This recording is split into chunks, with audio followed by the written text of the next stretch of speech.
Allez, bonsoir à tous. Voilà, je vais vous demander de prendre place. Il y a quelques retardataires, ils vont nous rejoindre au cours de la séance. Comme à l'accoutumée, je vais procéder à l'appel des présents. Donc Joël Mizrahi qui me donne procuration. Monsieur Patrick Sabatier. Présent. Madame Marie-Christine Cianarella. Présent. Monsieur Frédéric Plat-Gavaudan. Isabelle Lévy-Fanucci. Présent.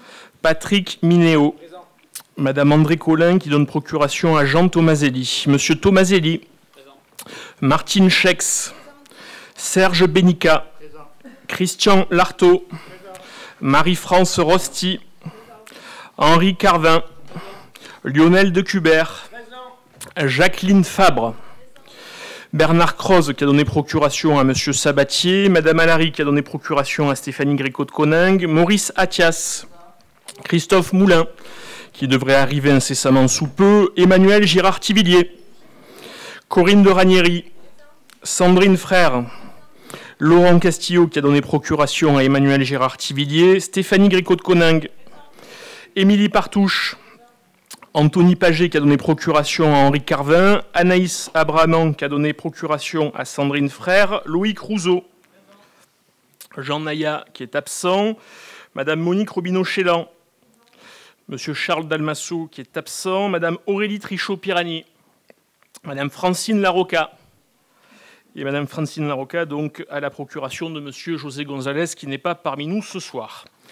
En cette rentrée, donc, nous nous retrouvons pour un nouveau conseil municipal. Le dernier rendez-vous que nous avions eu au début de l'été avait eu lieu dans la cour de l'école de la Punche pour respecter notre engagement d'organiser un conseil municipal par an dans un noyau villageois différent de la commune. Aujourd'hui, notre conseil municipal se réunit en public avec une séance qui est filmée et diffusée en direct pour répondre à la double exigence de proximité et de transparence que nous nous sommes fixés. Avant d'entamer l'ordre du jour de ce conseil municipal, je tenais à revenir sur plusieurs sujets d'actualité qui méritent d'être abordés en ouverture de cette séance. Tout d'abord, je tenais à ce que nous puissions rendre hommage à M. Robert Sarian, directeur de l'hôpital d'Allo, qui nous a quittés le 10 septembre dernier. Une longue maladie aura finalement eu le dernier mot, sans pour autant effacer le courage et altérer la détermination de l'homme qu'il était, lui qui aura su moderniser l'hôpital de notre commune durant plus de 20 ans. Homme brillant, il était particulièrement facile de collaborer à ses côtés en tant que président du conseil de surveillance de l'hôpital aux destinées de son établissement.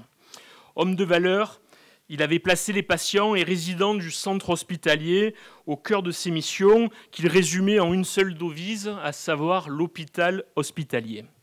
En réalisant une maison d'accueil spécialisée pour les personnes handicapées dépendantes, un service Alzheimer, en réhabilitant et en humanisant le service de soins de longue durée, en créant un service d'addictologie, il avait inventé, sans le savoir, l'hôpital de proximité de demain. La meilleure façon de lui rendre hommage à l'avenir sera de poursuivre l'œuvre qui avait été la sienne et les orientations qu'il avait fixées pour son hôpital. Et je salue la présence parmi nous ce soir de son épouse Dominique ainsi que d'une de ses filles, Ania. Merci à vous d'être là. Autre hommage auquel je tenais en ouverture de ce conseil municipal, c'est celui en faveur de la petite Victoria. Son combat contre la maladie, aux côtés de ses parents, dont je salue la présence, et notamment sa maman Mélanie, a ému beaucoup d'entre vous, et plus encore sa récente disparition. Vous aviez été nombreux à participer à la kermesse organisée au Logis Neuf le 3 juin dernier, ou encore au grand loto qui nous avait réunis, en tout cas pour certains d'entre nous, le 8 juillet. Elle nous a malheureusement quittés pendant le mois d'août à seulement 8 ans. Nous avons eu l'occasion de rendre hommage à Victoria avec ses camarades de classe le 25 septembre dernier, avec un très émouvant lâcher de colombe organisé par l'association des parents d'élèves des Gonagues où elle était scolarisée. Je sais que ses parents poursuivront à l'avenir ce combat pour tous les enfants malades via l'association Les Rêves de Victoria et nous serons naturellement à leur côté. Alors pour Robert Sarian et pour Victoria, je vous demande de bien vouloir respecter une minute de silence.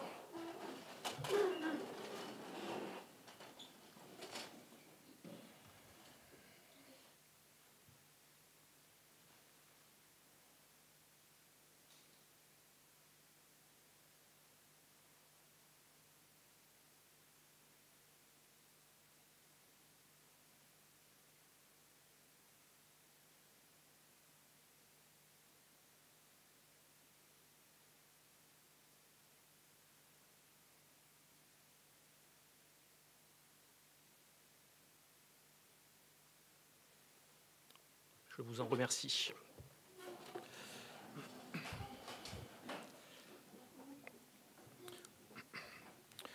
Autre sujet que je souhaitais aborder en introduction, c'est celui de la sécurité. Vous l'avez peut-être su, avec mon homologue Laurent Simon, avec Patrick Minéo, nous avons demandé de nouveaux renforts de policiers nationaux pour le commissariat de Plan-de-Cuques qui couvre le territoire du canton Vair, à savoir Allauch et Plan-de-Cuques. Il est anormal que le président de la République annonce en début de semaine dernière la création de 238 brigades de gendarmerie en zone rurale, que les commissariats marseillais bénéficient du renfort de 70 agents, comme cela a été annoncé récemment par la préfecture de police, et que nous, en zone périurbaine, nous ne puissions bénéficier d'aucun renfort.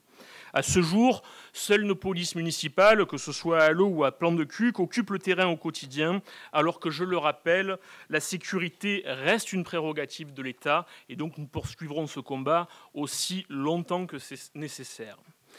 A contrario, un dossier qui avance enfin rapidement, c'est celui de la future caserne des pompiers d'Allauch et de Plan-de-Cuques qui est en cours de construction au niveau du chemin des Aubagnats. Si le chantier se déroule conformément au plan établi, nous pourrons l'inaugurer d'ici fin 2024. Et lors de la récente pose de la première pierre de cette future caserne ultra fonctionnelle pour tous nos sapeurs-pompiers, j'ai remercié chaleureusement Martine Vassal d'avoir accepté de financer à 100% cette infrastructure via le département des Bouches-du-Rhône, qui, vous le savez, est un de nos principaux partenaires institutionnels. Sécurité, environnement, pompiers, ce sont autant de sujets que nous avons abordés lors des 2 réunions publiques d'échange de mi-mandat organisées au Logis Neuf et à Fontvieille lors de cette rentrée. Je tiens ici à remercier les nombreux participants, près de 300 personnes à chaque fois, pour la qualité des échanges que nous avons eus avec l'équipe municipale. Enfin, le dernier point, et non des moindres, que je souhaitais aborder en introduction, concerne l'actualité internationale. Vous savez que notre commune s'engage aussi souvent que nécessaire pour apporter son soutien à chaque fois qu'elle le peut.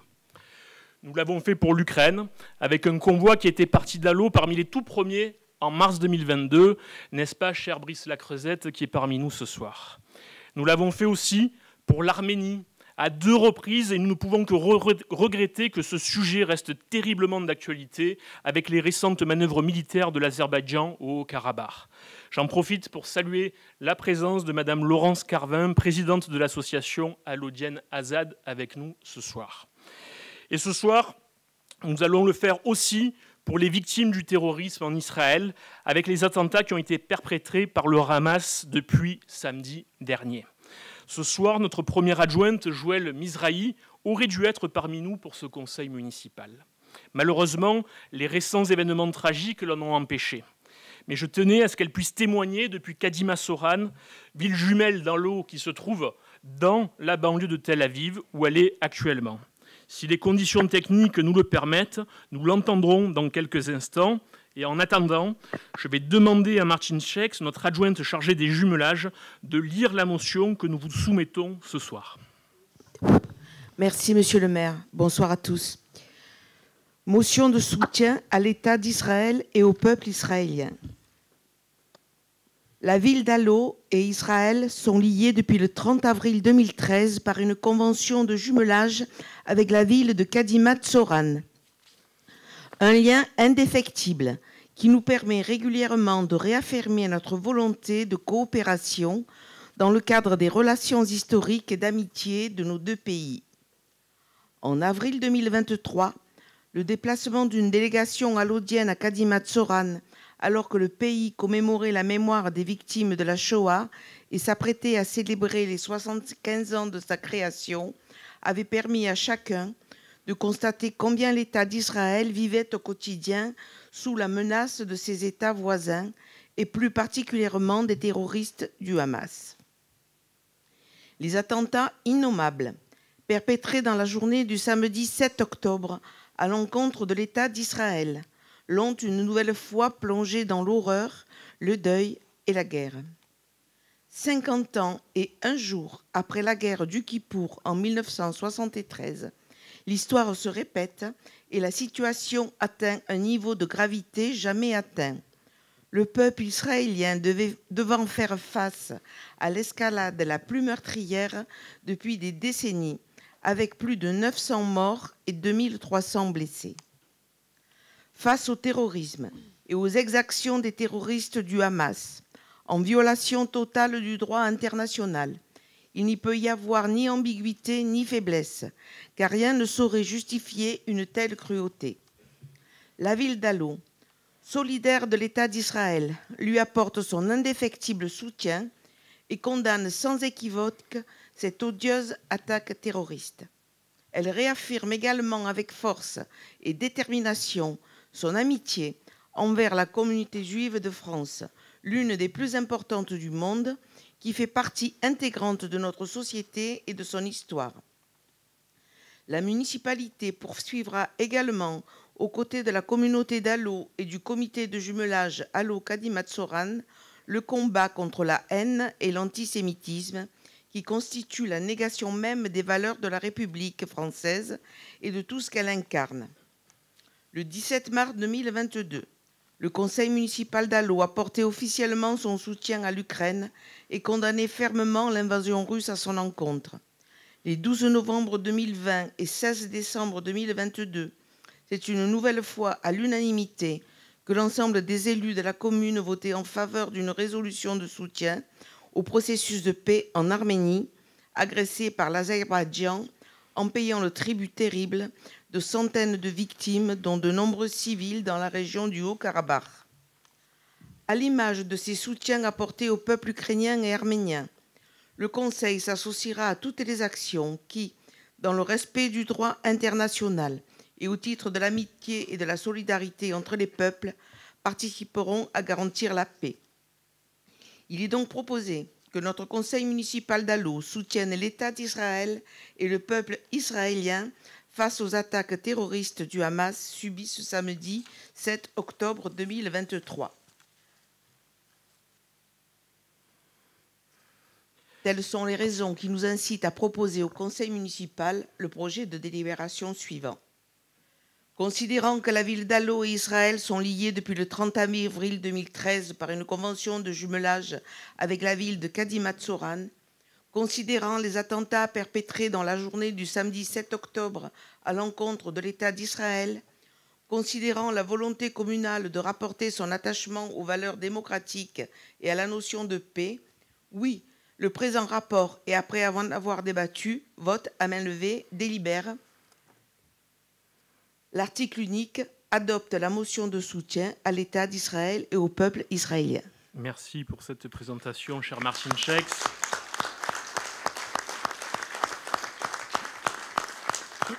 Avant de soumettre à votre approbation cette motion, je souhaiterais qu'on puisse entendre le témoignage de Joëlle Mizrahi, qui est présente à l'heure où on se parle, à Kadimat-Soran, en Israël. Elle a vécu directement les événements qui se sont passés là-bas. Elle est concernée, sa famille est concernée, et je pense que son témoignage est important à écouter. Merci, monsieur le maire. Vous m'entendez? Oui. Super. J'aurais souhaité être part, mais compris que dans la prévoir peut basculer. Tout d'abord, monsieur le maire, pour votre implication et votre soutien inconditionnel. Je remercie également les nombreuses personnes qui ont adressé des messages de confort. Israël pleure la paix de 1300 victimes de la barbarie, sans distinction, anciens, hommes, femmes, enfants, bébés, dans des circonstances atroces. Il a fallu tout juste 2 jours pour assassiner ces civils sans défense. 2 monstres se sont infiltrés. Comment ne pas être face à un tel déferlement de cruauté? Je ne trouve pas les mots pour qualifier cette barbarie de civils innocents portant comme arme des friandises pour célébrer la fête de Simcha. Simcha veut dire joie. Pourquoi s'en prendre à des enfants, à des bébés dont 40 ont été décapités? Pourquoi toutes ces horreurs?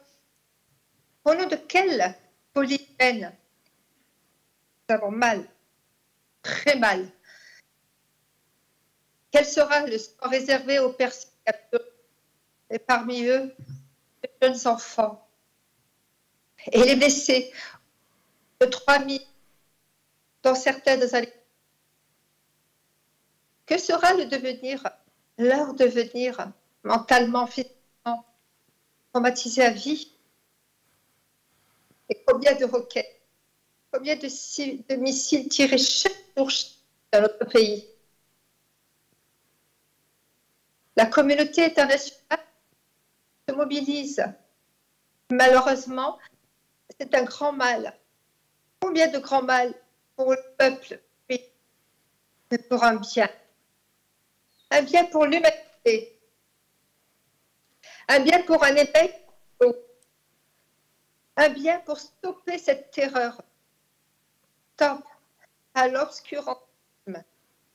Stop à l'aide humanitaire à ces barbares qui enseignent à leurs enfants, à leurs jeunes enfants la violence, leur apprennent à tirer, pendant que nos enfants apprennent à lire et à écrire.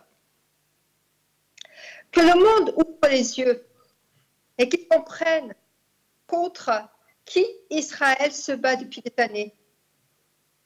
Il faut éradiquer à tout jamais le terrorisme, où qu'il soit, n'importe où. En 2005, l'évacuation forcée israélienne dans la bande de Gaza pour soi-disant une paix durable. Le Hamas, le Daesh, qui a toujours refusé toute idée d'État israélien.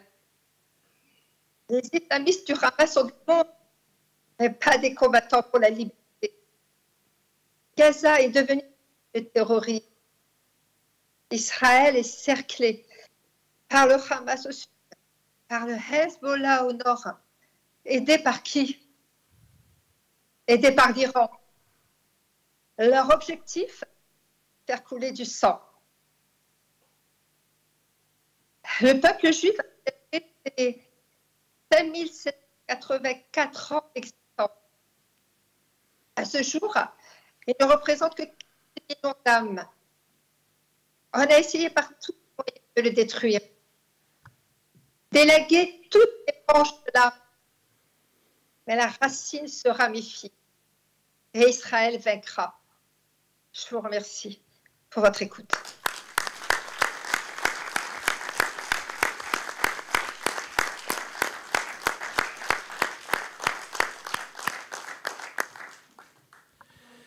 Merci, cher Joël, pour la force de ce témoignage. Je pense que même si la connexion n'était pas parfaite, on a compris le ressenti de tous ceux qui vivent ce drame permanent et l'horreur de ces attaques terroristes depuis samedi. Et je trouvais important que tu puisses en témoigner en direct avec nous, même si on aurait largement préféré ta présence à nos côtés ce soir. Oui, malheureusement. En tout cas, monsieur le maire, merci à tous. Et il faut vraiment combattre où qu'ils soient. Protégeons nos enfants, nos jeunes enfants. Merci à vous. Merci.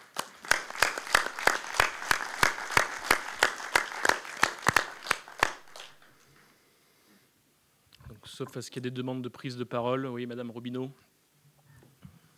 Bon, Joël n'est plus là, mais je souhaitais lui dire que son témoignage était plus qu'émouvant. Et comme vous tous, je suis effondrée devant l'horreur qui s'est abattue sur Israël, notre pays frère, qui a été le théâtre d'événements d'une violence innommable, comme elle vient de nous l'expliquer, orchestrée par les fanatiques du Hamas. Alors nous sommes de tout cœur, bien sûr, avec vous, et je soutiens totalement cette motion. Merci. Merci. S'il n'y a pas d'autres demandes de prise de parole, je vais la soumettre à votre approbation. Qui est pour? Qui est contre? Qui s'abstient? Elle est donc adoptée à l'unanimité. Je vous en remercie. Je salue d'ailleurs la présence parmi nous de la famille Monteil, voilà, qui représente à la fois M. Yves Lévy et l'ensemble de la communauté d'Allot. Merci d'avoir fait le chemin jusqu'à ce conseil municipal. Nous allons pouvoir entamer l'ordre du jour tel qu'il était prévu pour ce conseil municipal avec la désignation du secrétaire de séance. J'ai procédé donc en amont à l'appel nominal des élus et je propose la désignation de Loïc Rouzot, le benjamin de notre assemblée, pour occuper les fonctions de secrétaire des séances, conformément à l'article L. 2121-15 du Code général des collectivités territoriales. Est-ce que vous êtes pour ? Donc nous désignons Loïc Rouzot en tant que secrétaire de séance.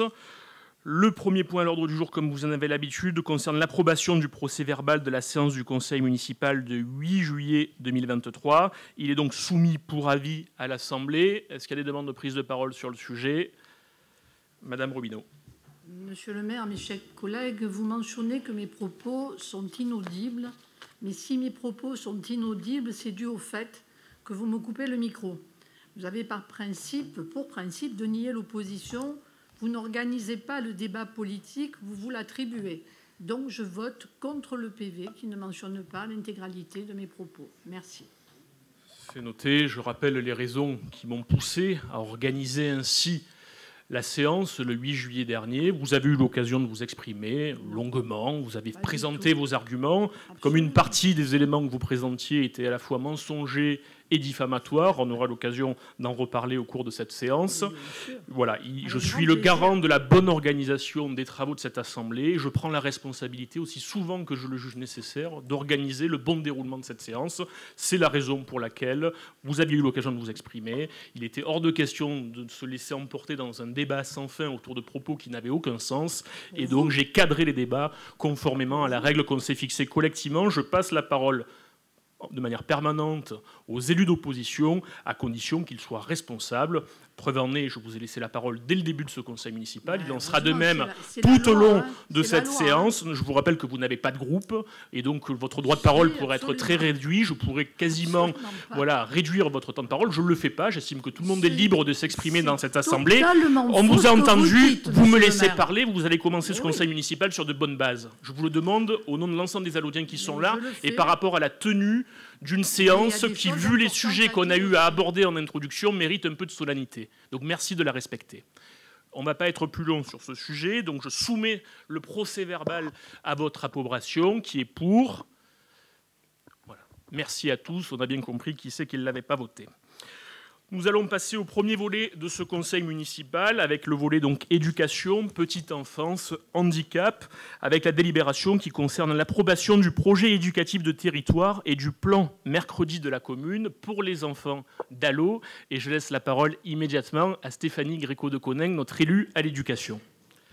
Merci, monsieur le maire. Bonsoir, chers collègues. Je vais prendre un petit peu de temps pour cette délibération pour essayer de vous expliquer le plus clairement possible l'objet de ce qu'on appelle communément le PEDT. La loi d'orientation et de programmation pour la refondation de l'école de la République du 8 juillet 2013 fait du projet éducatif territorial, donc le PEDT, un moyen pour fédérer les différents acteurs d'un territoire afin d'offrir à chaque enfant un parcours éducatif à la fois cohérent et de qualité. En 2022, la commune d'Allot a signé en partenariat avec la CAF et la ville de Plan-de-Cuc une convention territoriale globale, la CTG, dont une des actions phares était la mise en place d'un nouveau PEDT. Ce PEDT 2023-2026 a pour vocation d'assurer la continuité éducative entre les temps scolaires, périscolaires et extrascolaires de l'enfant de 0 à 17 ans. Il est évolutif et mobilise l'ensemble des ressources et des acteurs éducatifs de la commune, c'est-à-dire les enseignants, les parents, les animateurs, les ATSEM, tous les intervenants associatifs. La volonté affichée dans ce nouveau projet est de redonner une place centrale aux enfants et aux jeunes dans la construction de leur parcours. l'enfant doit être acteur de son territoire. L'enjeu du PEDT 2023-2026 est de proposer aux enfants une offre riche et diversifiée visant leur bien-être et leur réussite en fédérant l'ensemble des acteurs autour de 4 grands axes. Le développement du parcours d'éducation artistique et culturelle de l'élève, le sport, vecteur de bonne santé et de bien-être, l'éducation au développement durable et la langue et la culture provençale. La mise en place d'un projet de culture régionale donne du sens à la politique éducative, aux jeunes eux-mêmes et à leurs parents, parce qu'il y a de la valeur pour la famille, les usagers, les partenaires. Il permet aux enfants, en construisant des repères, de garder leurs racines, de savoir qui ils sont et d'où ils viennent, afin de pouvoir former les citoyens de demain, leur permettre de devenir des citoyens actifs. En complément du PEDT, la commune souhaite faciliter l'organisation d'activités dans le cadre d'un accueil de loisirs périscolaires les mercredis et appliquer les dispositions de l'article R227-1 du Code de l'action sociale et des familles.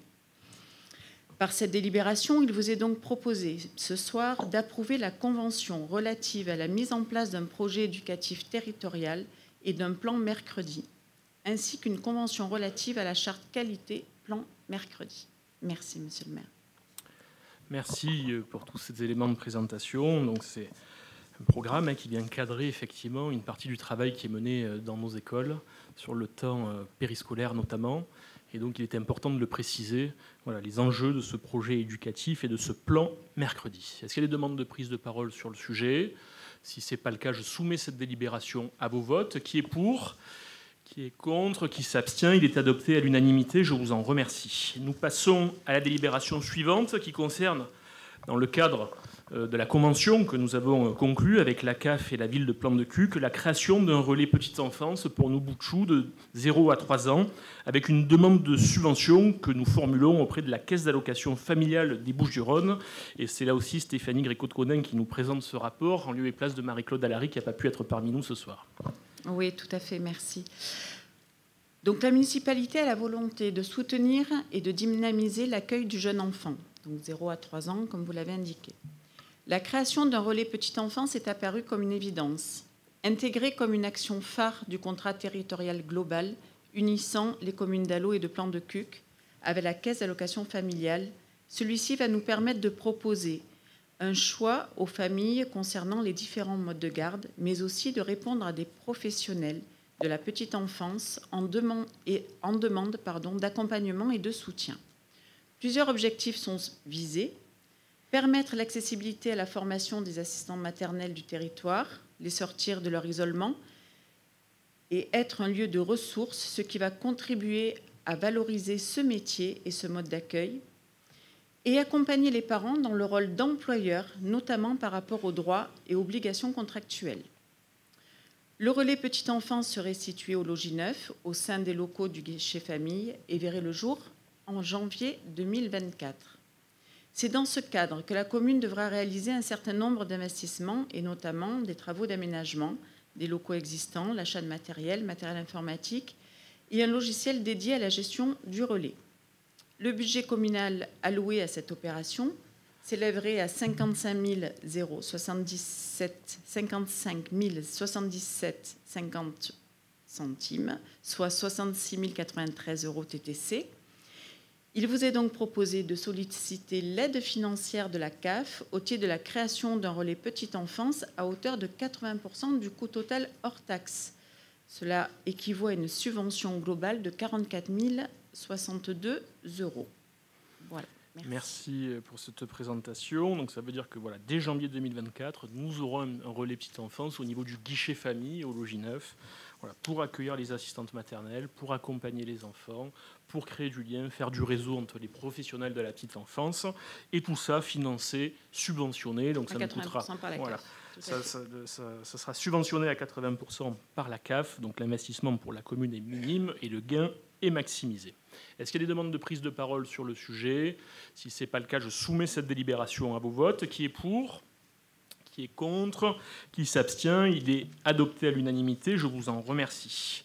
Toujours sur le même volet, et c'est la conséquence directe de la délibération que nous venons d'adopter, c'est la création d'un emploi de gestionnaire du relais petite enfance pour une durée hebdomadaire de travail fixée à 20 heures. Et là aussi, c'est Stéphanie Gréco de Conin qui nous en fait la présentation. Oui, dans la juste continuité, en effet, dans le cadre de la mise en place de ce relais petite enfance, nous avons besoin de moyens humains pour le faire fonctionner. Et conformément aux préconisations de la Caisse d'allocation familiale, ces 2 agents titulaires d'un diplôme d'État éducateur jeune enfant qui seront nommés. Alors concrètement, un agent municipal de la crèche des Petits Princes y sera affecté sur un demi-temps et un 2e agent serait recruté sur l'autre demi-temps pour un emploi non permanent de gestionnaire du relais petite enfance. Voilà, pour une durée hebdomadaire de 20 heures. Donc je vous propose d'approuver la création de cet emploi non permanent. Très bien, merci pour ces précisions. Est-ce qu'il y a des demandes de prise de parole sur le sujet? Si ce n'est pas le cas, je le soumets à vos votes. Qui est pour? Qui est contre? Qui s'abstient? La délibération est adoptée. Je vous en remercie. Nous passons à la délibération suivante. On est toujours sous le volet de ce que nous avons obtenu de nos négociations communément avec la ville de Plan-de-Cuques auprès de la Caisse d'allocation familiale des Bouches-du-Rhône, avec la création du guichet unique handicap qui faisait partie du projet municipal que nous défendons depuis le début. Il va se concrétiser au-delà de tout ce qui a déjà été mis en place au sein du CCAS. Et je laisse le soin à Madame Corinne de Ranieri de nous en faire la présentation. Merci, Monsieur le maire. La municipalité maintient sa volonté de toujours mieux accompagner les personnes en situation de handicap. Ainsi, aujourd'hui, nous souhaiterions mettre en place un pôle d'appui et ressources inclusion sur la commune. Ce pôle ressources serait un guichet unique à destination de toute personne en situation de handicap ou en lien avec le handicap. Alors, en effet, le responsable de ce pôle sera chargé d'accompagner les familles ayant des enfants en situation de handicap en les aidant dans leur démarche tout au long de la vie, de sensibiliser, former les professionnels en lien avec les personnes en situation de handicap, que ce soit les services municipaux comme les crèches, le centre aéré ou encore des associations sportives ou culturelles locales, d'animer des partenariats avec l'ensemble des acteurs du territoire en favorisant l'échange de pratiques et en mettant en œuvre des projets communs. Ce pôle verrait le jour dès janvier 2024 et serait situé au CCAS d'Allaux. Ce projet est également porté par la commune de Plan-de-Cuques et l'animateur du pôle sera mutualisé. Pour que ce pôle ressources puisse voir le jour, la commune devra réaliser un certain nombre d'investissements tels que la réalisation de travaux d'aménagement, l'achat de mobilier, de matériel informatique, ainsi que des petites fournitures diverses. Le budget communal alloué à cette opération s'élèverait ainsi à un montant total de 37 370 € hors taxes, soit 44 844 € TTC. Il est proposé de solliciter l'aide financière de la Caisse d'allocation familiale des Bouches-du-Rhône au titre de la création de ce pôle ressources à hauteur de 80% du coût total hors taxe du projet, soit une subvention globale de 29 896 €. Merci pour tous ces éléments de présentation. Donc là aussi, concrètement, un guichet unique handicap qui sera officiellement ouvert au sein du CCS à partir du début de l'année prochaine. Est-ce qu'il y a des demandes de prise de parole sur le sujet? Oui, Madame Aurélie Trichot-Pierani. Ça doit marcher. Monsieur le maire, mes chers collègues, la création de ce pôle est une vraie réussite pour notre commune et pour les personnes en situation de handicap. C'est la concrétisation d'un joli projet dont j'ai pu suivre l'évolution à travers les différentes réunions au sein du CCAS. Et je profite donc de ce temps de parole pour vous féliciter, monsieur le maire, Corinne, Marie-Christine, pour cet engagement, pour votre action et aussi l'ensemble des agents municipaux qui sont pleinement investis à cette cause. Effectivement, le handicap ne devrait jamais être un obstacle à la pleine participation de chaque individu à notre société. Pourtant, nous constatons trop souvent des barrières invisibles et physiques qui limitent les opportunités des personnes en situation de handicap. Avec la création de ce pôle, la commune s'engage à briser ces barrières et à créer ainsi un environnement inclusif et un accompagnement privilégié. Et pour cela, je vous en remercie de nouveau. Merci beaucoup, Aurélie Trichot-Pierani. C'est vrai qu'on a eu l'occasion d'en parler à plusieurs reprises, notamment dans le cadre du conseil d'administration du CCAS, dans lequel vous siégez. Madame Larocca y siège aussi d'ailleurs.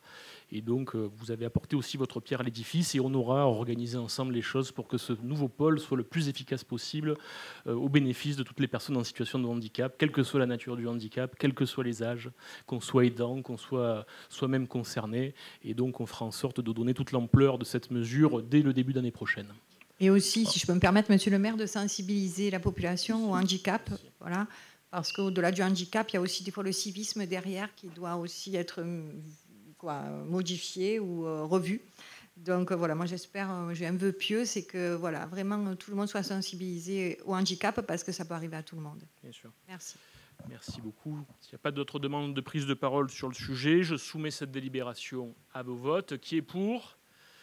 Qui est contre ? Qui s'abstient ? La délibération est adoptée à l'unanimité. Je vous en remercie. Nous passons au volet suivant, à savoir l'approbation de la convention d'objectifs et de financement relative à la prestation de services accueil de loisirs pour les adolescents en matière d'extrascolaire, de périscolaire et à la prestation de services établissements d'accueil des jeunes enfants. Et c'est notre adjoint aux finances, M. Jean Tomaselli, qui nous en fait la présentation. Oui, merci Monsieur le maire. Donc, dans la continuité de la CTGF et la Convention territoriale globale, qui est établie pour la période de 2022 à 2026, dont la commune souhaiterait, avec la Caisse d'allocation familiale, signer 4 conventions d'objectifs et de financement relatives à l'accueil de loisirs extrascolaires pour les petites vacances, à l'accueil de loisirs périscolaires pour les mercredis, à l'accueil de loisirs adolescents pour les animations proposées dans le cadre d'Allo Loisirs et aux établissements d'accueil de jeunes enfants, c'est-à-dire nos 2 crèches municipales. La signature de ces 4 conventions permettra à la commune de bénéficier en plus des prestations de services, de financements supplémentaires de la part de la Caisse d'allocation familiale, notamment d'un bonus territoire CTG ou encore d'une bonification pour la mise en place d'un plan mercredi. Donc, cette délibération s'inscrit dans le cadre de la dynamique de ce partenariat avec la CAF, mais je souhaite rajouter qu'au renforcement de ce partenariat s'ajoutent des efforts de gestion qui se poursuivent dans les structures existantes. À titre d'exemple, le coût net pour la commune de nos crèches municipales a diminué de 100 000 €, soit une baisse de 16% depuis 2019, alors qu'en même temps, c'est ça qu'il faut surtout noter, en même temps, le nombre d'heures de présence des enfants a augmenté de 10%, c'est-à-dire de 13 000 heures. Donc il y a eu 13 000 heures en plus, 100 000 € de moins. Tout ça est dû à une gestion rigoureuse des équipes concernant, je dirais, l'optimisation des subventions et une gestion efficace pour optimiser les heures de présence des tout-petits. Merci beaucoup. Ça veut dire concrètement plus d'enfants accueillis dans nos crèches municipales, sachant que nous faisons face, dans la mesure du possible, à la plupart des demandes, en lien aussi avec les structures associatives et privées. Comme vous le savez, on met un point d'honneur à proposer une solution de garde à tous les enfants avant leur rentrée à l'école maternelle. Est-ce qu'il y a des demandes de prise de parole sur le sujet ? Si ce n'est pas le cas, je soumets cette délibération à vos votes. Qui est pour ? Qui est contre? Qui s'abstient? La délibération est adoptée à l'unanimité. Je vous en remercie. Nous passons au volet suivant, qui concerne toujours les écoles, mais sur la partie travaux. Et là, il s'agit de la requalification des sanitaires de l'école élémentaire du village d'Allo-Centre, avec une demande de subvention auprès du département. Et c'est M. Christian Lartaud, adjoint au service technique, qui nous en fait la présentation. Merci, Monsieur le maire. En complément des travaux engagés pour la végétalisation des cours d'école, il est envisagé de rénover et de requalifier les sanitaires existants dans la cour de l'école élémentaire d'Allo-Centre. Les travaux consisteraient en l'adaptation des volumes existants, la rénovation des sols, la séparation des espaces, au remplacement des menuiseries et des équipements sanitaires. Seraient également créés de nouveaux espaces de stockage. Le montant estimé de ces travaux est de 85 000 € hors taxe. Donc il est proposé à cette assemblée d'autoriser la municipalité de solliciter l'aide financière du conseil départemental des Bouches-du-Rhône pour cette opération au titre du dispositif des travaux de proximité à hauteur de 70% du coût hors taxe, dans la limite de 85 000 € hors taxe de travaux, soit une subvention maximale de 59 500 €. Merci beaucoup, Christian Lartaud, pour cette présentation. Là aussi, donc, on pourra compter sur le soutien du département. Vous savez que j'y veille personnellement avec l'ensemble de l'équipe. Est-ce qu'il y a des demandes de prise de parole sur le sujet? Si ce n'est pas le cas, je soumets cette délibération à vos votes. Qui est pour? Qui est contre? Qui s'abstient? La délibération est adoptée à l'unanimité. Je vous en remercie. Nous passons toujours sur le volet petite enfance à l'avenant numéro 1 qui nous lie à la crèche du Sud. Vous savez, c'est la crèche associative des Angelots qui se trouve à la Punche. Et je laisse la parole à Stéphanie Gricot de Coningue en lieu et place de Madame Allary. Merci, monsieur le maire. Oui, la crèche du Sud, les Angelots. Donc, par une délibération du mois de décembre 2022, le conseil municipal avait adopté à l'unanimité la convention financière portant l'attribution d'une subvention annuelle de fonctionnement pour l'année 2023 aux crèches du Sud concernant la crèche multi-accueil Les Angelots. Au moment de la signature, le montant du bonus de territoire n'était pas connu. Il est aujourd'hui estimé à 1 706,78 € par berceau. Je vous propose d'approuver l'avenant numéro 1 de la convention financière pour 2023 concernant la crèche des Angelots. Merci. Merci beaucoup Stéphanie pour cette présentation. Est-ce qu'il y a des demandes de prise de parole? Si ce n'est pas le cas, je la soumets à vos votes. Qui est pour? Qui est contre? Qui s'abstient? La délibération est adoptée à l'unanimité. Je vous en remercie. Nous passons à la délibération suivante. On est dans le volet solidarité et après avoir soutenu à travers ces votes nos enfants, nous passons au soutien qu'on peut apporter notamment aux seniors avec l'octroi d'une participation financière à la maison de retraite de l'hôpital d'Allot pour l'acquisition d'une tablette interactive thérapeutique. Je laisse le soin à l'adjointe Marie-Christine Tianarella nous en faire la présentation. Merci monsieur le maire, bonsoir à tous. Tout d'abord, je remercie monsieur le maire et l'équipe municipale qui m'accompagne à déployer le plan Octobre Rose pour lequel nous nous mobilisons tout le mois durant. J'espère que chacun d'entre vous trouvera un événement potentiellement qui l'intéressera. Nous souhaitons promouvoir donc l'autopalpation pour les personnes qui ne sont pas éligibles à la mammographie. Ce sont les personnes les plus jeunes puisque la mammographie est éligible à partir de 50 ans. Donc il est impossible, il est vraiment urgent de se mobiliser pour passer ce message et nous déployons des ateliers régulièrement. J'étais encore cet après-midi sur l'hôpital d'Allot pour mener ce travail. Voilà. En ce qui concerne donc la délibération qui est proposée, bien l'EHPAD Bernard Carrara, rattaché au centre hospitalier d'Allot, sollicite l'aide de la commune pour les aider à financer donc une grande table interactive développée notamment pour des personnes atteintes de certains handicaps. Il s'agit d'un outil à la fois ludique, thérapeutique et sensoriel qui stimule le cerveau et la motricité fine. Cette tablette rapproche également les personnes et favorise les échanges. Le coût d'acquisition de cette tablette interactive est de 19 150 € TTC. Il est proposé d'apporter à l'EHPAD Bernard Carrara une participation financière de 5 000 €. Cette tablette pourra notamment être utilisée pour les administrés identifiés par le futur pôle d'appui ressources inclusion qui verra le jour sur le CCAS au cours du premier trimestre 2024. Et c'est pour ces raisons-là que nous proposons au conseil municipal, nous proposons d'adopter le projet de délibération de cette aide de contribution à cette tablette ludique et interactive. Voilà, monsieur le maire. Merci pour cette présentation. Donc, ça bénéficiera en priorité à ceux qui fréquentent la maison de retraite de l'hôpital, qui se trouve, comme vous le savez, dans le bâtiment qui est juste à côté de l'école d'Allot Village, dans le centre historique de la commune. Est-ce qu'il y a des demandes de prise de parole sur le sujet? Si ce n'est pas le cas, je soumets cette délibération à vos votes. Qui est pour? Qui est contre? Qui s'abstient? La délibération est adoptée à l'unanimité. Je vous en remercie. Nous passons au volet ressources humaines avec l'adhésion à une mission de médiation qui est proposée par le Centre de gestion de la fonction publique territoriale des Bouches-du-Rhône. C'est notre adjoint aux finances, M. Jean Tomaselli, qui nous en fait la présentation. Oui, merci Monsieur le maire. Donc, la loi du 22 décembre 2021 pour la confiance dans l'institution judiciaire a légitimé les centres de gestion pour assurer des médiations dans les domaines relevant de leurs compétences à la demande des collectivités territoriales et de leur établissement public.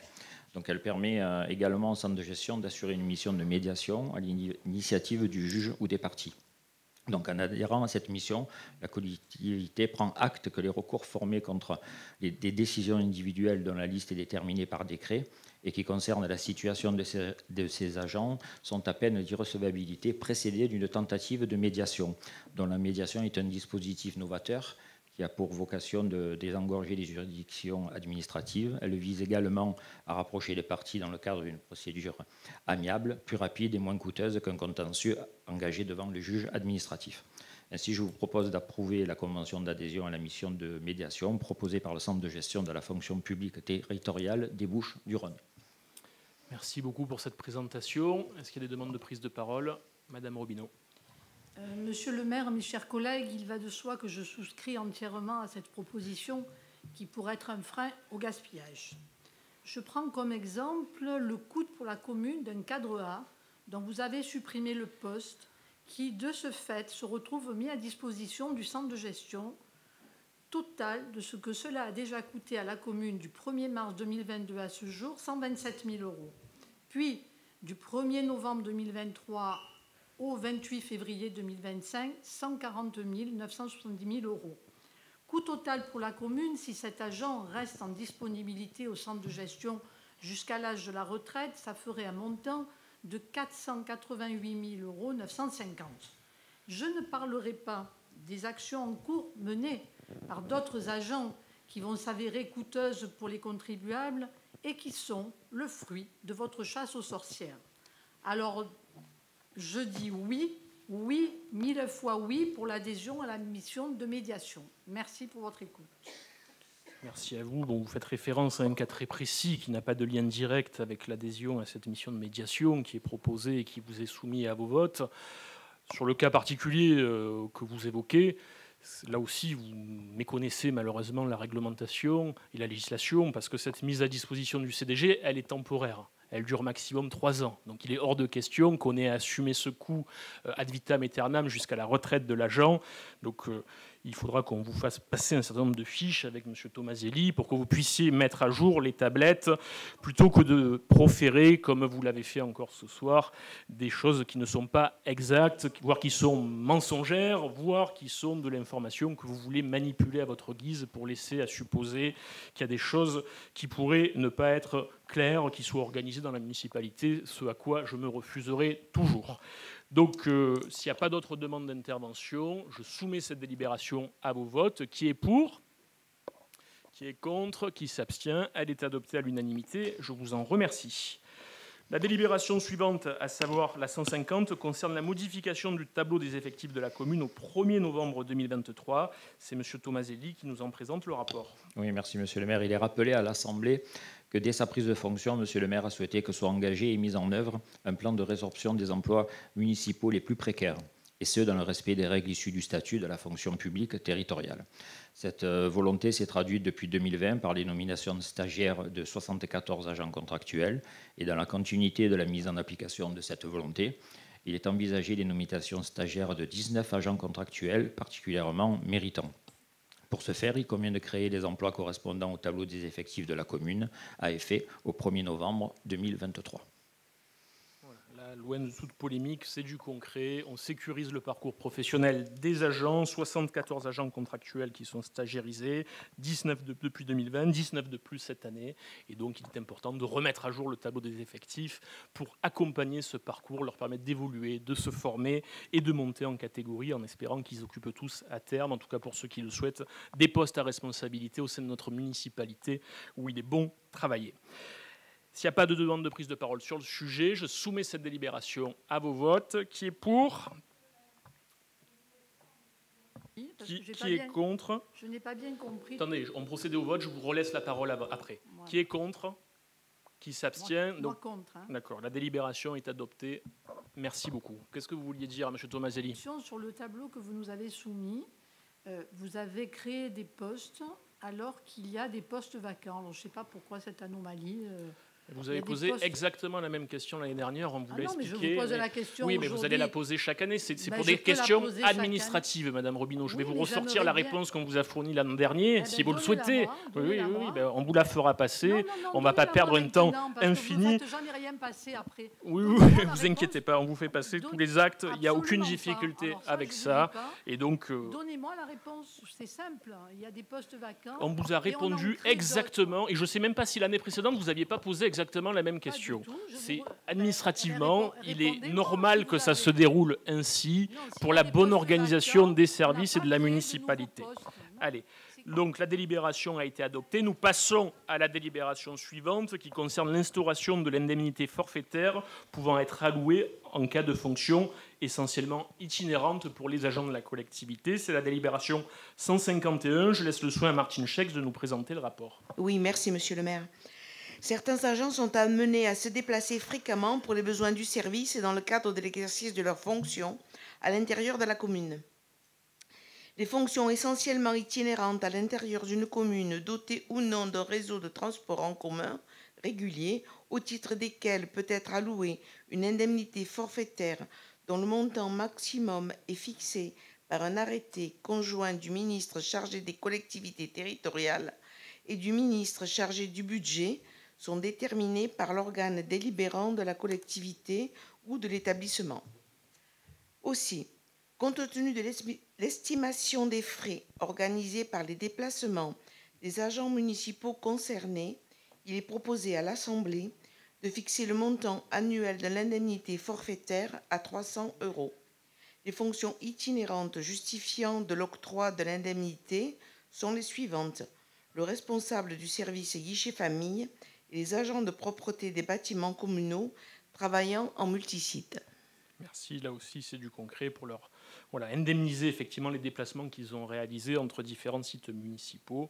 Et donc pour être tout à fait clair vis-à-vis de la question que vous avez posée, Madame Robineau, parce qu'apparemment vous avez oublié les explications qui vous avaient été fournies l'an dernier, le différentiel, ce sont les agents qui ont réussi leur concours ou qui ont réussi un examen et qui vont être nommés. Donc en dehors de stagiarisation dont on décide, ils ont réussi des concours et donc on ouvre des postes pour eux de manière à pouvoir les nommer ensuite.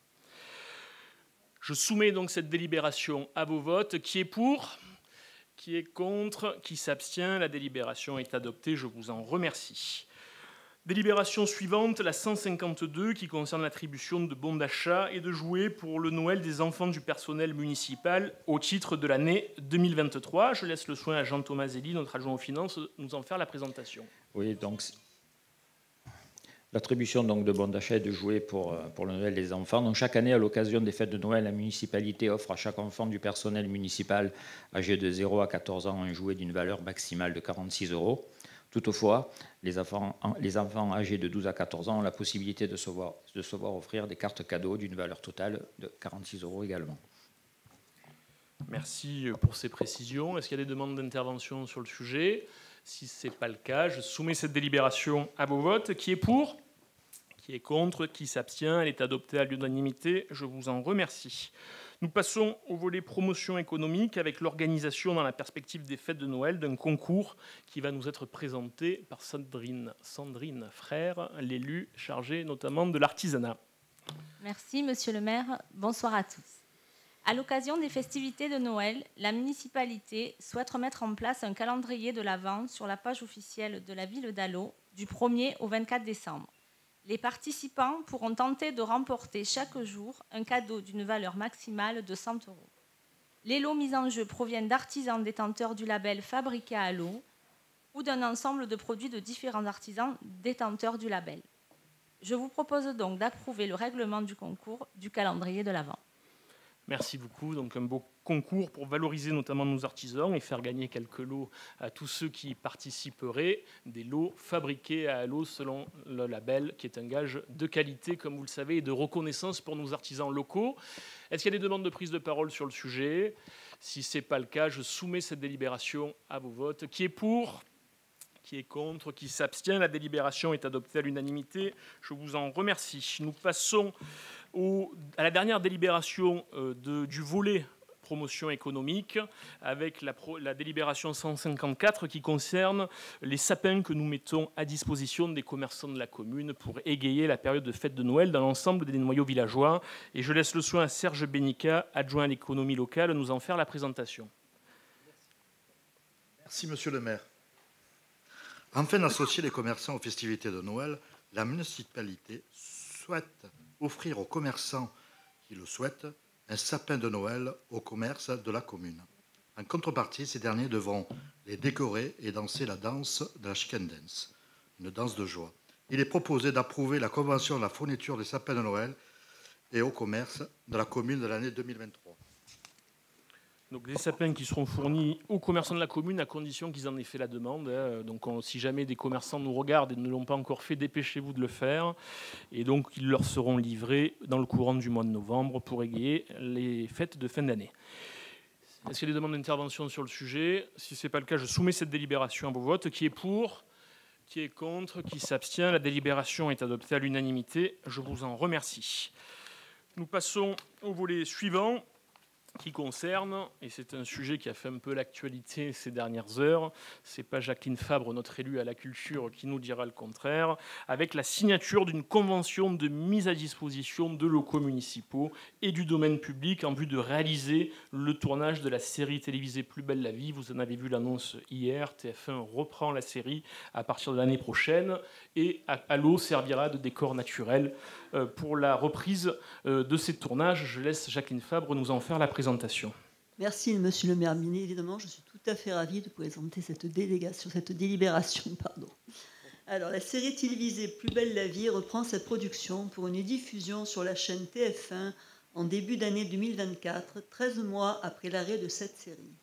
Avec ses ruelles pavées, ses bâtiments historiques et ses paysages naturels, notre commune est un véritable décor naturel pour les caméras des productions cinématographiques et en font un lieu idéal pour le tournage de films et séries télévisées. La série Plus belle la vie est regardée par un très large public, ce qui implique de formidables retombées touristiques et économiques pour la commune. Il s'agit là d'une opportunité pour dynamiser nos noyaux villageois, renforcer l'image d'Allo, son attractivité et son rayonnement médiatique. Dans l'hypothèse où le tournage occasionnerait certains désagréments dans la vie quotidienne des habitants et des commerçants du village, la municipalité s'engage à travailler en étroite collaboration avec les responsables de la série pour minimiser les perturbations temporaires.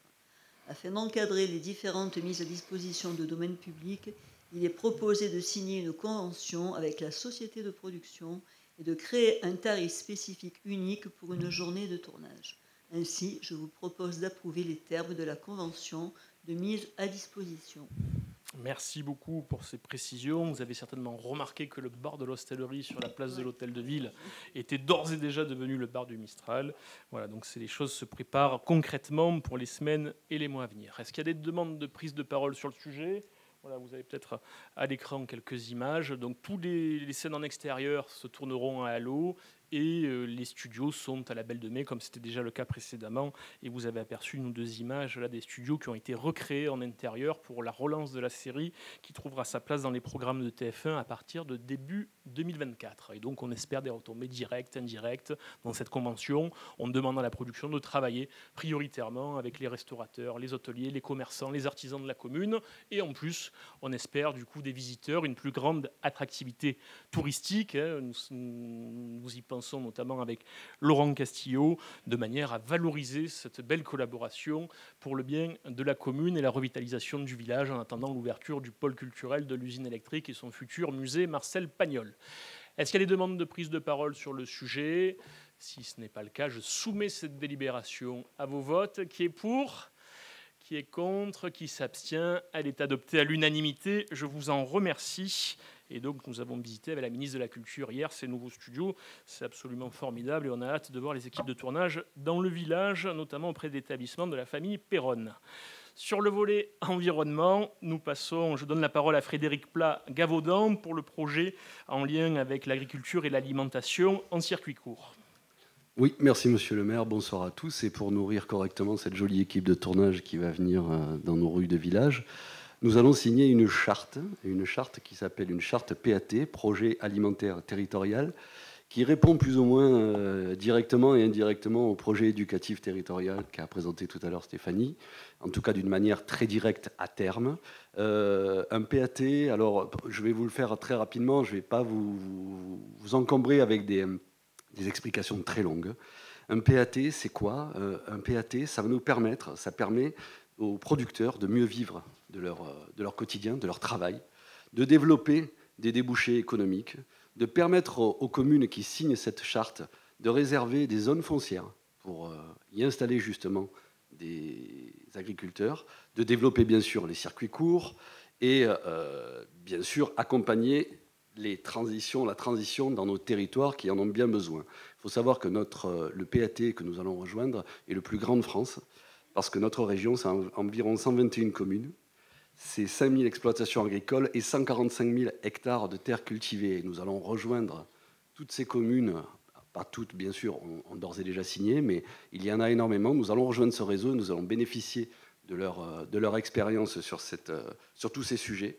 Nous, de notre côté, il faut savoir que Allo, bon, vous le savez maintenant, on vous le répète suffisamment, c'est 4000 hectares de collines et de zones naturelles, mais c'est surtout 200 hectares de terres agricoles. Et ces 200 hectares de terres agricoles, c'est potentiellement la possibilité de gagner en autonomie alimentaire et de faire bénéficier à vous tous, et surtout aux écoles, en priorité aux écoles, de fruits et légumes de grande qualité. Donc c'est nos objectifs, ils ne sont pas forcément réalisables tout de suite dans les semaines et les mois qui arrivent, mais en tout cas aussi à faire, et en signant cette charte, c'est un premier pas très grand, un grand pas vers l'avancée, vers cette autonomie alimentaire. Voilà. Merci beaucoup. Ça fait aussi écho au projet que nous menons avec le département au domaine de Pichory, avec, vous savez, la relance de l'auberge. Les travaux commenceront d'ici à peu près 18 à 36 mois, et où on installera aussi un jeune agriculteur pour qu'en circuit court, il puisse alimenter l'auberge en produits frais. Voilà, donc c'est autant de projets très concrets pour notre commune que nous menons, donc soit en lien avec la métropole, soit en lien avec le département. Donc je vous propose, oui, Madame Robineau avant. Oui, Monsieur le maire, mes chers collègues, arrivé à mi-mandat, l'heure a sonné, disons-nous, dans le document que nous distribuons. Disons-le, il vous a sorti de votre léthargie. Labellisé en 2020, la démarche du PAT en termes d'écologie, pour ce qui est de la préservation du foncier agricole, de l'éducation de nos enfants pour en faire des citoyens proches de la cause animale et de la nature, du vivre ensemble, etc., nous apparaissait déjà à ce moment-là comme une évidence. Dans notre paragraphe ZAD versus immobilier, nous avons mis l'accent sur ce thème utile et porteur de sens. De votre côté, cette volonté de rejoindre la démarche « Cultivons le bien manger en Provence » tient plutôt au fait que votre recours en annulation devant le tribunal administratif de Marseille de la mesure de carence en logements sociaux décidée par le préfet a été rejeté en avril 2023 sans que nous en soyons tenus informés. Vous essayez, bien tardivement, de contourner en partie ce piège dont vous connaissiez l'issue. Alors que Allo avait été classé en zone agricole dynamique au PLUI en 2019, vous auriez dû mettre à profit cette appellation et vous atteler à transformer les zones à urbaniser au PLUI en zones agricoles protégées, qui auraient sécurisé à long terme la vocation de terres agricoles existantes et potentielles et préserver du préfet le fait qu'il puisse préempter ces terrains. Je vous remercie. Toujours intéressant de recevoir des leçons de votre part. Ça manque jamais de sel. On vous parle de projets concrets, on vous parle de Pichory. On l'a fait, c'est ce que me disait Patrick Sabatier aux Plaines. C'est des projets que nous menons concrètement. Nous avons 200 hectares à occuper. Frédéric Plat l'a rappelé. Nous essayons de mener à grand renfort d'appel à la population ce projet de potager partagé pour la commune, si ce n'est qu'à l'heure où on se parle, il n'y a pas de terrain adapté qui peut accueillir sur 10 000 m² un tel équipement, mais nous continuons à y travailler et je suis sûr qu'on y arrivera. Après, très concrètement, sur la partie urbanistique, nous avons deux projets très clairs que nous avons remis en cause. Celui des embus, sur lequel se trouvera bientôt la 7e école de la commune, ce qui est un vrai élément de fierté, et celui du plateau de l'environnement, qui avait été entériné par la majorité municipale précédente, à laquelle vous étiez associés pendant les dernières élections, qui prévoyait la construction de plus d'une centaine de logements, là où nous ferons une ferme agricole pour nos enfants. Et donc ce projet se concrétisera aussi à partir de l'année prochaine. C'est du concret, pas de grandes expressions, pas de leçons à donner. Vous savez, il faut rester humble. Quand on voit ce que vous avez réalisé en 30 ans de vie publique, à votre place, je baisserai d'un ton.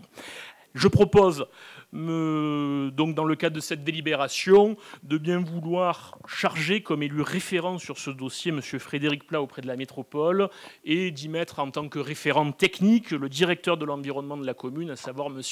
Olivier Mandoléa. Je soumets donc cette double décision à vos votes. Qui est pour ? Qui est contre? Qui s'abstient? En plus, vous votez pour, c'est vraiment à n'y plus rien comprendre. Merci à tous. Délibération numéro 157, l'action des collectivités territoriales pour l'efficacité énergétique. Là aussi, c'est du concret. C'est des subventions que nous allons glaner grâce à l'action notamment de M. Christian Lartaud et des services techniques. Merci, monsieur le maire. Le fonds Chêne, inscrit dans le programme ACTE, Action des collectivités territoriales pour l'efficacité énergétique, favorise la substitution des énergies fossiles par des systèmes énergétiques performants en bas carbone. Son objectif est de mettre à disposition des outils performants et opérationnels d'aide à la décision pour aider les collectivités à développer des projets de rénovation des bâtiments publics. La métropole propose à toutes les communes volontaires, pour bénéficier de ces aides, de constituer à nouveau un groupement dont elle sera pilote pour une candidature collective au fonds Chêne pour la période 2024-2026. La date limite de dépôt du dossier de candidature est le 3 novembre 2023. Pour cela, la commune devra identifier les bâtiments sur lesquels elle souhaite engager des dépenses d'ingénierie et préciser les actions qu'elle souhaite mener. Merci pour ces précisions, Monsieur Lartaud. Est-ce qu'il y a des demandes de prise de parole sur le sujet? Si ce n'est pas le cas, je soumets cette délibération à vos votes. Qui est pour? Qui est contre? Qui s'abstient? Elle est adoptée, je vous en remercie. Nous passons aux deux délibérations suivantes qui concernent les conventions pour le dépôt de ruches en forêt communale. Et comme c'est le cas traditionnellement, c'est Isabelle Lévy-Fanucci qui nous en fait la présentation. Merci Monsieur le maire, bonsoir à tous. Il est proposé à l'Assemblée d'autoriser le maire ou son représentant à renouveler la convention d'une durée de 3 ans, autorisant l'exploitation de 20 ruches par Monsieur Olivier Gerby, apiculteur dans le secteur du Vallon de l'Amandier. Donc je soumets cette délibération à vos votes. Qui est pour? Qui est contre? Qui s'abstient? Elle est adoptée, je vous en remercie. La suivante, dans la même dynamique. Donc c'est la même. Il est également proposé à l'Assemblée d'autoriser le maire, son représentant, à renouveler la convention d'une durée de 3 ans autorisant l'exploitation de 30 ruches par Monsieur Christian Nicolaou, apiculteur dans le secteur du Vallon de l'Amandier. Très bien, merci Madame Isabelle Lévy-Fanucci. Pas de prise de parole, je soumets ça à vos votes. Qui est pour? Qui est contre? Qui s'abstient? La délibération est adoptée à l'unanimité. Je vous en remercie. Nous passons au volet jeunesse avec un avenant à la convention pour l'association pour la formation des cadres à l'animation et aux loisirs avec les formations de BAFA et une participation financière de la commune dont nous modifions les tarifs pour encourager les jeunes et faire face à la demande de formation pour les stagiaires. Et je laisse le soin à Martine Schex de nous en faire la présentation. Oui, merci Monsieur le maire. Donc, nous avons une augmentation conséquente des demandes de stage pour le BAFA. Donc, au vu de cette augmentation dans les diverses sessions, sachant que le BAFA comporte 3 volets, donc nous avons eu l'année dernière 2 formations générales. Nous avons actuellement des jeunes stagiaires alaudiens en formation pratique. Et ensuite, le 3e volet, c'est la formation d'approfondissement. Donc, il est proposé d'augmenter le nombre de stagiaires BAFA pris en charge par la collectivité en le passant au maximum de 10 à 20 stagiaires pour éviter de faire des choix entre les jeunes alaudiens concernés. Aussi, je vous propose d'approuver l'avenant numéro 1 avec l'association AFOCAL pour l'organisation de ces formations BAFA. Voilà, formations qui sont utiles et certains des jeunes viennent après travailler dans nos centres aériens. Tout à fait, parce que nous manquons cruellement de formés, d'animateurs, donc à la fois pour le centre aéré, surtout pour le mercredi, et pour les méridiens à l'école aussi. Donc voilà, si les jeunes nous entendent, mais écoutez, ça serait bien qu'ils se préviennent se présenter pour nous aider à garder nos jeunes alaudiens. Ouais, et en plus, on leur assure une prise en charge de leur formation. Voilà. Merci pour cette présentation. S'il n'y a pas de demande d'intervention, je soumets cette délibération à vos votes. Qui est pour? Qui est contre? Qui s'abstient? Elle est adoptée. On passe désormais au volet sport avec une subvention à notre club de triathlon qui nous est présenté par notre élue au sport, Madame Émilie Partouche. Oui, merci, monsieur le maire. Bonsoir à tous. Alors, effectivement, là, c'est une subvention qui concerne Acti 3, l'association d'athlétisme sur Allo, qui pratique le triathlon depuis de nombreuses années sur la commune.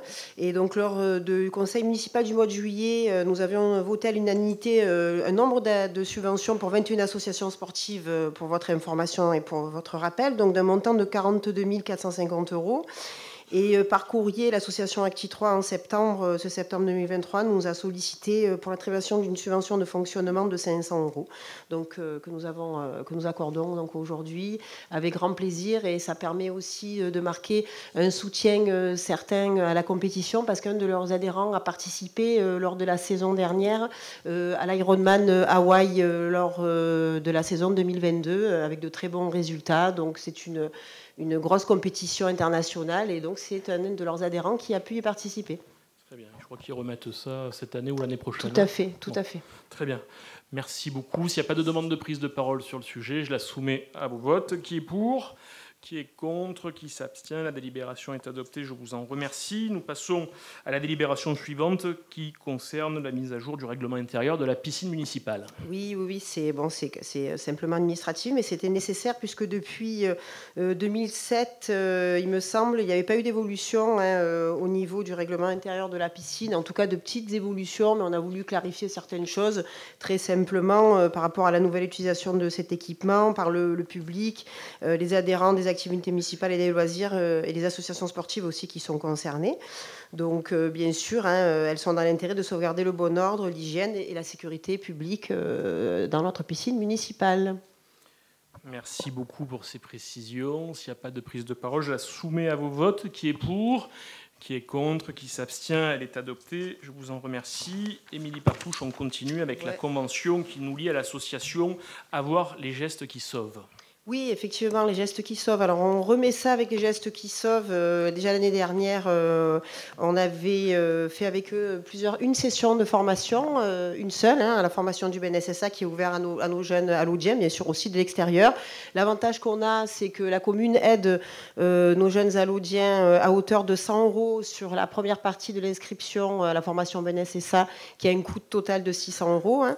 Et à la fin de leur session, si elle est réussie, bien sûr, une aide totale de 200 € pour nos chers allodiens, qui permettront d'avoir un accompagnement supplémentaire à la surveillance autour du bassin pour nos maîtres nageurs. C'est vraiment une grande aide pour nous, et on leur demande de venir nous aider pendant la saison estivale. Et puis eux sont très heureux aussi d'apprendre plein de choses avec cet organisme de formation très compétent. Parfait. Merci beaucoup. J'ai moi-même appris des cours de sauvetage à l'époque à la piscine municipale. Effectivement, ça fonctionne très bien. S'il y a des demandes de prise de parole sur le sujet, si ce n'est pas le cas, je soumets cette délibération à vos votes. Qui est pour? Qui est contre? Qui s'abstient? La délibération est adoptée. Je vous en remercie. Nous passons, toujours sur le volet sport, à une convention que nous signons pour la mise à disposition de l'accès au collège via le gymnase Thomasy qui se trouve juste à côté. Émilie Partouche, nous vous écoutons. C'est bien ça. Il s'agit donc de la mise à disposition d'accès par le collège pour notre association de basket allodien qui s'entraîne sur les installations du collège Vimentan. D'ailleurs, on en remercie Madame Toinon et les équipes. Donc, l'accès au plateau sportif s'effectue pour l'association par les espaces extérieurs du gymnase Thomasy, propriété de la commune. Et donc, par ce biais-là, il rentre sur le collège Vimentan. Voilà, on est content, on réitère. Parfait. Pas de demande sur le sujet. Je soumets cette délibération à vos votes. Qui est pour? Qui est contre? Qui s'abstient? La délibération est adoptée. Je vous en remercie. Délibération 165. Là, c'est une convention avec la région et le lycée Monte Cristo pour la mise à disposition des locaux et des équipements à la commune. C'est bien ça. Donc, pour rappel, par une délibération du mois de juillet 2023, le conseil municipal a voté à l'unanimité la signature d'une convention tripartite avec la région Provence-Alpes-Côte d'Azur et le lycée Monte Cristo pour la mise à disposition des locaux du gymnase, surtout, et des équipements donc scolaires pour la commune. Pour rappel, cette mise à disposition a pour objet de mettre donc à disposition, hors temps scolaire, des locaux équipements à la commune d'Allo qui pourra elle-même donc mettre ces locaux équipements à la disposition de nombreuses associations sportives allodiennes. Donc là, il s'agit de modifier simplement la plage horaire d'occupation. Il y avait quelque chose à recalibrer. Donc, quel est le sujet de cette délibération ? Merci pour cette présentation. S'il n'y a pas de questions particulières, je soumets cette délibération à vos votes. Qui est pour ? Qui est contre ? Qui s'abstient ? La délibération est adoptée. Et enfin, donc, nous passons à la délibération 166 qui concerne une participation de la commune d'Allauch pour cette convention tripartite Aussi, avec la région et le lycée. Et le lycée, oui, c'est le sujet est encore avec donc, le lycée Monte Cristo. Donc on est quand même très heureux. Quand nous sommes rentrés dans le lycée depuis... il était prévu de rentrer dans le lycée depuis le 1er septembre 2022 pour la saison sportive 2022-2023. Nous avons un petit peu de retard parce que c'était tout nouveau pour nous et on était vraiment très heureux que les associations puissent s'y rendre. Mais nous avons pu rentrer qu'un petit peu plus tard dans le courant du mois de novembre, d'où la recalibration du montant dû pour la saison au lycée et à la région. Merci beaucoup pour ces éléments de précision. S'il n'y a pas de questions sur le sujet, je la soumets à vos votes. Délibération 166, qui est pour, qui est contre, qui s'abstient, elle est adoptée. Je vous en remercie. Nous passons au volet suivant qui concerne la protection fonctionnelle. Avant d'examiner cette délibération, que vous allez d'ailleurs devoir le faire sans moi, parce qu'il concerne une délibération relative à un tract injurieux dont j'ai été la cible en tant que maire de notre commune ces dernières semaines. Vous avez certainement reçu un tract anonyme distribué dans votre boîte aux lettres par Madame Robineau et une obscure association créée de toutes pièces par un de ses anciens colistiers. Au-delà des mensonges, des attaques personnelles, des manipulations, il contient des propos qui sont tout simplement diffamatoires et que je ne peux pas accepter. De tels documents rabaissent le niveau du débat public local, dont je me fais une autre idée, j'espère que je ne suis pas le seul dans cette assemblée, et n'ont leur place que dans le caniveau. D'ailleurs, je pense que les auteurs en étaient eux-mêmes à peu près persuadés, car ils n'ont même pas osé signer le dit document, même s'il n'était pas difficile de savoir d'où cela provenait. Donc, quoi qu'il en soit, j'ai annoncé dès le 6 octobre dernier un dépôt de plainte auprès du tribunal judiciaire pour diffamation et injure envers une personne dépositaire de l'autorité publique. Donc, les personnes à l'origine de ce tract seront donc mises en examen et auront à répondre de leurs responsabilités devant un juge. C'est pourquoi je me tourne quand même en désespoir de cause. Vous n'avez pas voulu apposer votre signature sur ce document, savoir pourquoi vous n'avez pas osé le faire, Madame Robineau, pourquoi ne pas avoir assumé vos écrits? Peut-être en aviez-vous un peu honte. On vous écoute. Alors, j'ai toujours su que vous étiez mégalomane, mais vous êtes à la fois maire, procureur maintenant, et même juge et partie. Et vous prononcez ma mise en examen, mais laissons faire les magistrats. Et de toute façon, mais je verrai, mais bien sûr que je verrai. J'en suis très heureuse si je suis convoquée. Donc, je n'avais pas d'avis à donner sur ce sujet. Je dirais simplement que vous ne devriez vous en prendre qu'à vous-même si les commentaires sont si durs envers vous et envers toutes vos erreurs. Donc, je ne prendrai pas part au vote.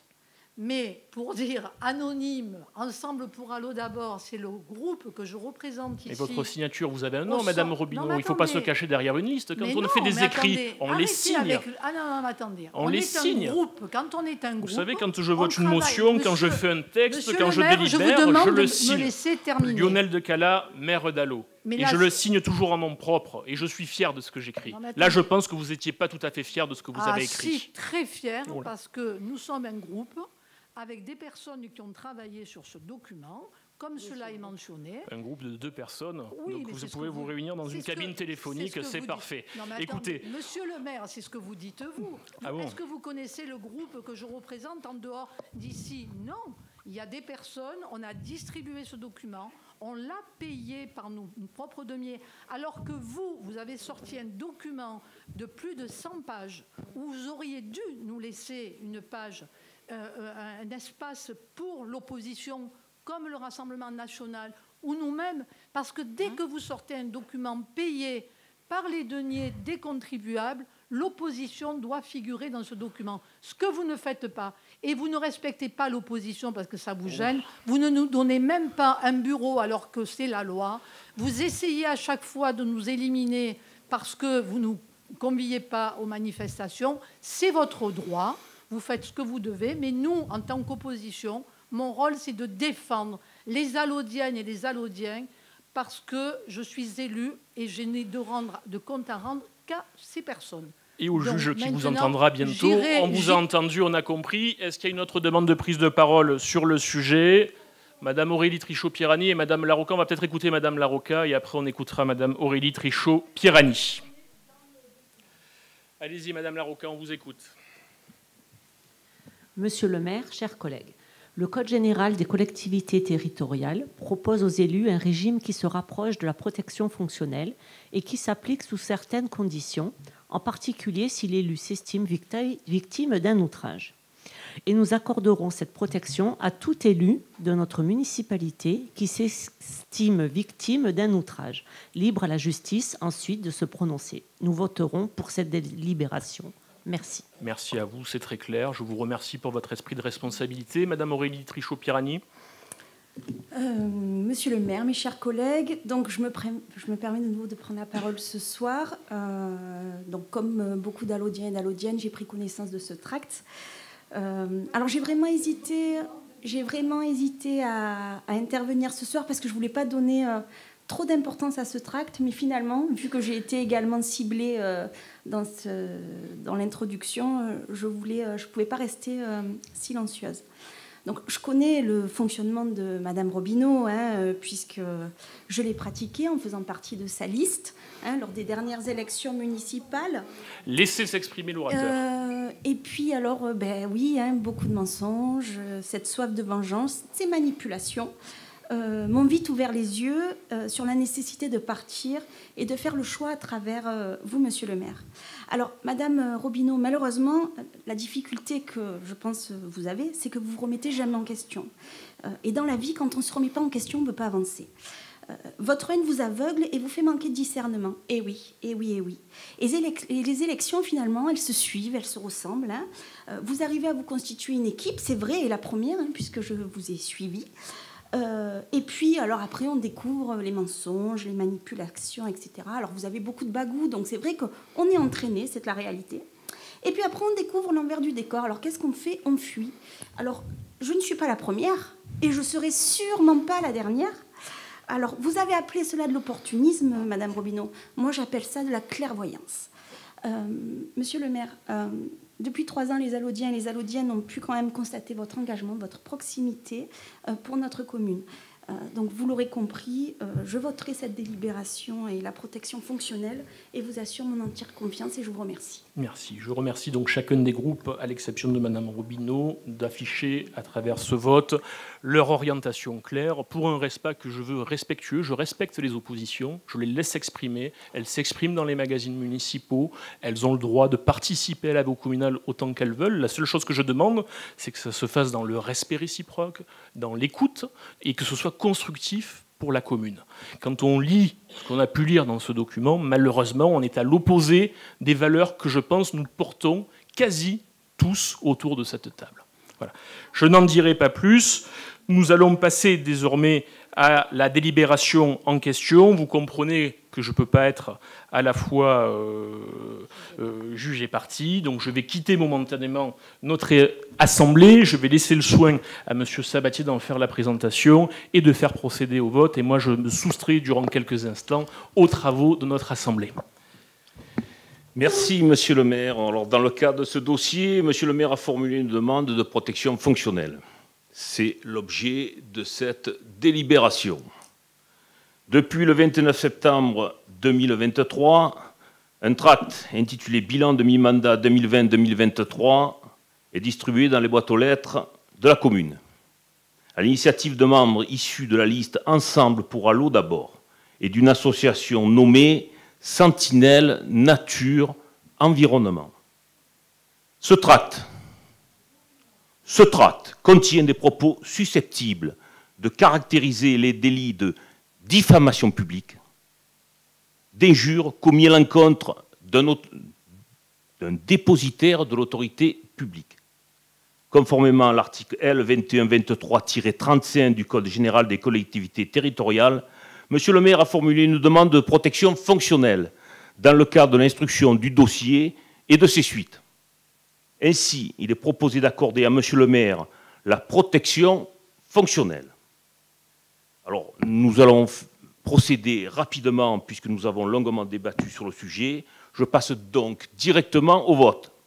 Qui est pour? Qui est contre? Qui s'abstient? La délibération est adoptée à la majorité. Merci.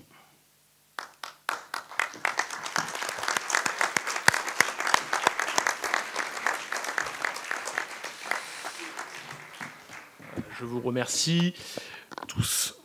Donc nous allons pas épiloguer sur le sujet parce que ça ne le mérite pas. Nous allons passer au volet aménagement urbain et préservation de notre cadre de vie avec la signature d'une convention de servitude avec Enedis. Et je laisse le soin à notre adjoint à l'urbanisme, à savoir M. Patrick Sabatier, nous en faire la présentation. Merci. Merci, Monsieur le maire. Donc, il s'agit d'une convention de servitude en tréfonds pour renforcer le réseau Enedis sur le secteur de la limace, et particulièrement pour renforcer l'alimentation pour le centre de tir, entre autres. Donc, la commune est propriétaire d'une parcelle cadastrée section AV 67 située à la limace. Enedis sollicite la commune pour l'instauration d'une servitude en tréfonds d'une longueur totale d'environ 4 mètres et ses accessoires techniques. C'est-à-dire qu'il va y avoir la pose d'un coffret. Pour améliorer la qualité, je le disais précédemment, de desserte et d'alimentation du réseau électrique de distribution publique sur le chemin de Mimeux, secteur La Limace. Le présent projet de convention a pour objet de préciser la nature des travaux et des droits consentis à Enedis, ainsi que les modalités de gestion de la dite convention. Merci beaucoup pour cette présentation. S'il n'y a pas de demande de prise de parole sur le sujet, je la soumets à vos votes. Qui est pour? Qui est contre? Qui s'abstient? La délibération est adoptée. Je vous en remercie. Nous passons au volet suivant avec l'incorporation dans le domaine privé communal d'un bien réputé 100 mètres. C'est une procédure que M. Sabatier va nous présenter. Et ce bien se situe chemin de la Ribassière à Allot. Oui, la commune a été saisie par l'administration fiscale afin de savoir si la municipalité souhaitait acquérir une parcelle cadastrée ET33, terrain, je le précise, non bâti, boisé, de 2212 mètres carrés situé au chemin de la Ribassière. Ce bien a été identifié comme un bien 100 mètres, car objet d'une succession ouverte depuis plus de 30 ans. Conformément à la réglementation en vigueur, les biens qui n'ont pas de maître appartiennent à la commune sur le territoire dans lequel ils sont situés. Le transfert de propriété s'effectue de plein droit après que le conseil municipal ait autorisé le maire à procéder à l'acquisition du bien. Il vous est donc proposé, mes chers collègues, à l'acquisition à titre gratuit de la parcelle ET33 d'une superficie de 2212 mètres carrés, 6 chemin de la Ribassière. Merci beaucoup pour cette présentation. S'il n'y a pas de demande de prise de parole sur le sujet, je la soumets à vos votes. Qui est pour? Qui est contre? Qui s'abstient? Donc, c'est parfait, elle est adoptée. Nous passons à la délibération 170 qui concerne la vente d'une propriété communale qui se trouve boulevard de la Tirane à Allot. Et là aussi, c'est M. Sabatier qui nous en fait la présentation. C'est issu d'un legs, si je ne me trompe pas. Oui, tout à fait, monsieur le maire. La commune est propriétaire de biens situés boulevard de la Tirane à Allot, cadastrés EP 139 et EP 151. Quelques photos à l'écran. Vous avez quelques photos derrière moi. Ce terrain est d'une superficie de 510 mètres carrés. Et vous voyez qu'il existe un bâti sur cette parcelle, bâti si mes souvenirs sont exacts, 38 mètres carrés, fortement délabrés. Le conseil municipal ayant délibéré le 25 septembre 2018 pour l'acquisition d'un bien 100 mètres, ce bien a été incorporé par acte notarié du 14 février 2020 à titre gratuit. Donc nous avions délibéré, cette assemblée avait délibéré en 2018 pour l'acquisition de ce bien à titre gratuit. Et donc, à travers ce vote, nous avions incorporé dans le bien communal cette parcelle bâtie. Il est proposé la vente de ce bien, qui relève du patrimoine privé communal.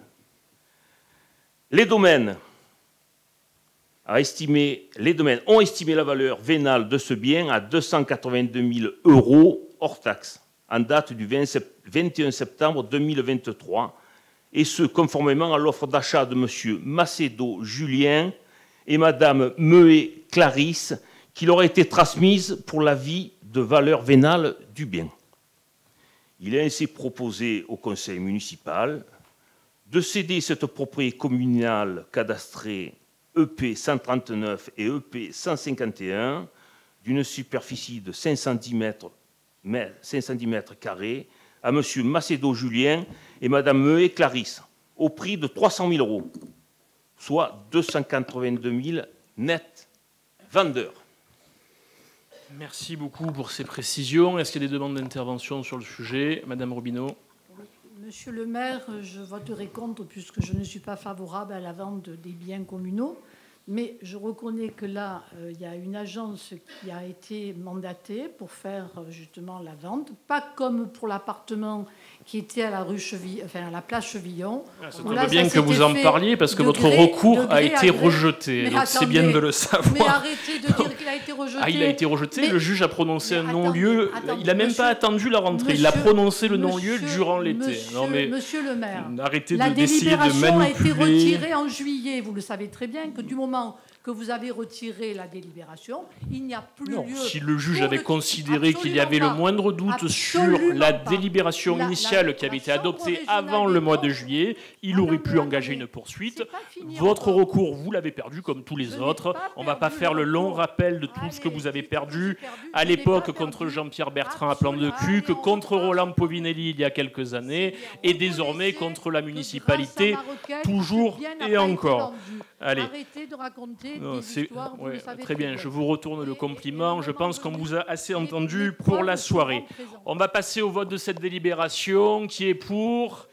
Qui est contre? Qui s'abstient? Donc c'est 282 000 € qui va rentrer dans le budget communal, voilà, au profit de cette propriété qui fera le bonheur d'une famille allodienne. Merci à tous. Nous allons passer à la délibération qui concerne le volet numérique. Et là aussi, c'est M. Sabatier qui nous en fait la présentation. Alors, la commune d'Allot a construit pour les besoins de raccordement de la vidéoprotection et d'interconnexion entre les bâtiments communaux une infrastructure de génie civil, comprenant des fourreaux pour la pose de câbles de fibre optique. Pour les besoins de son activité, Free Pro souhaite se voir concéder un droit de passage dans les fourreaux de l'avenue de Provence. En contrepartie, Free Pro concédera gracieusement l'adduction sur le réseau télécom au niveau du lycée Monte Cristo. Je vous propose d'approuver la convention de concession de droits de passage de fourreaux avec Fripo.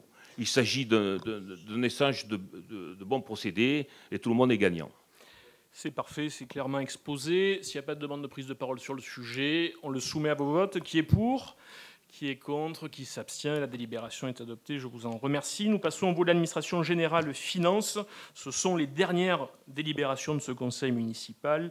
Et donc, pour le renouvellement d'une procédure en date du 30 juin 2015, la mairie doit à nouveau constituer partie civile. Et je laisse le soin à Jean Tomaselli de nous en dire un peu plus. Oui, merci Monsieur le maire. Donc, afin de protéger les intérêts de la commune suite à l'ouverture d'une procédure d'instruction en 2015 visant l'ancien maire d'Allot et certains agents municipaux, il est proposé de réitérer la constitution de partie civile devant la Cour d'appel d'Aix-en-Provence et de désigner Maître Giletta dans le cadre de cette procédure et ses suites.